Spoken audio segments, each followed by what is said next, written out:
हमारी सोच में दुख क्या है जो हमें नहीं अच्छा लगता, सुख क्या है जो हमें अच्छा लगता है। हर से बोलिए धन गुरु नानक। कल सोच बदल जाए, वही दुख सुख है, वही सुख दुख है। हर से बोलिए धन गुरु नानक। यहाँ पर हम गलत हो जाते हैं। मानो किसी लड़के को किसी लड़की पर मोह हो गया, जिसे हम प्रेम कहते हैं, असल में मोह होता है वो। अब वो रोज गुरु के दर पे आके कहता है लड़का भी लड़की भी हमारी शादी हो जाए। अब गुरु ने कृपा की, हो गई। अब सोच बदल गई। प्यार से बोलिए धन गुरु नानक। अब सोच बदल गई, अब अच्छे नहीं लगते एक दूसरे को। अब वही सुख दुख में बदल गया। अब बहाना ढूंढते हैं अलग होने का। प्यार से बोलिए धन गुरु नानक। हमारी परख ही गलत है। हमारी नजरों में जो चीज हमें आज अच्छी लग रही है वो हमारे लिए सुख है, पर गुरु को पता है कि आगे चलकर इसके लिए इसमें सुख है कि दुख है। प्यार से बोलिए धन गुरु नानक। धन गुरु नानक। जो इस भेद को समझ गया वो कभी नहीं मांगता कि मुझे ये मिल जाए। वो कहता है गुरु अगर तुझे भाए तो देना। प्यार से बोलिए धन गुरु नानक। धन गुरु नानक। अब यहाँ पर दूसरा सवाल ये उठता है कि हमारे जीवन में दुख आते क्यों हैं? क्या वजह है? गुरु चाहे तो केवल सुख लिख दे कर्मों में, दुख आए हैं ना, पर ऐसा क्यों नहीं होता? उसकी वजह है आज तक इस संसार में कोई भी ऐसा इंसान नहीं हुआ जिसने कोई ऊंची पदवी हासिल की और बिना दुख के हासिल की हो। प्यार से बोलिए धन गुरु नानक। धन गुरु नानक। आप किसी का भी जीवन पढ़ लीजिए, कोई भी ऋषि मुनि फकीर भगत संत, उनके जीवन के दुखों ने उन्हें घड़ा है।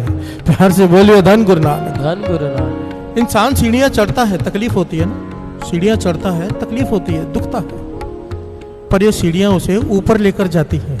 प्यार से बोलिए धन गुरु नानक। धन गुरु नानक। जब पक्षी छोटे होते हैं ना, अंडों में से बाहर निकलते हैं ऊंचे पेड़ों पर, तो वो उड़ने की कोशिश नहीं करते, डर लगता है उन्हें गिर जाएंगे। आखिर में एक दिन माँ उन्हें धक्का देती है। प्यार से बोलिए धन गुरु नानक।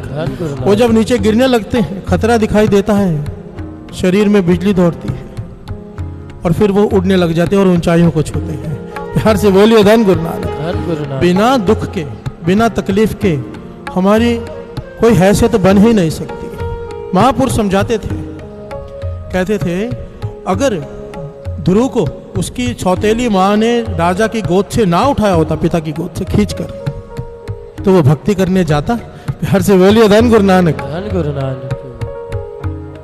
वो भक्ति करने जाता है, एक आम राजा होकर मर जाता, उसका नाम भी कोई ना होता। आज ध्रुव अटल पदवी को प्राप्त है, वाणी कहती है। किस वजह से? दुख आया।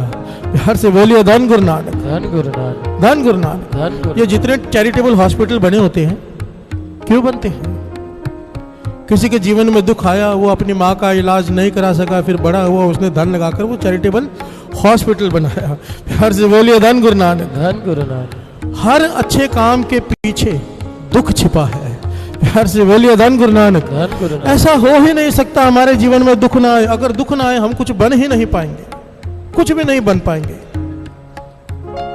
इसलिए दुख जरूरी है। प्यार से बोलिए धन गुरु नानक। और जिसने ये भेद जान लिया वो दुखों को एक्सेप्ट करता है, उससे लड़ता नहीं। प्यार से बोलिए धन गुरु नानक। धन गुरु नानक। पर वाणी कह रही है कि नाम जपो जिस सिमरत दुख मिटा है मारा। तो क्या ये पंक्तियां गलत हैं? नहीं। होता क्या है? और दो पंक्तियां पढ़े फिर विचार आगे बढ़ाए।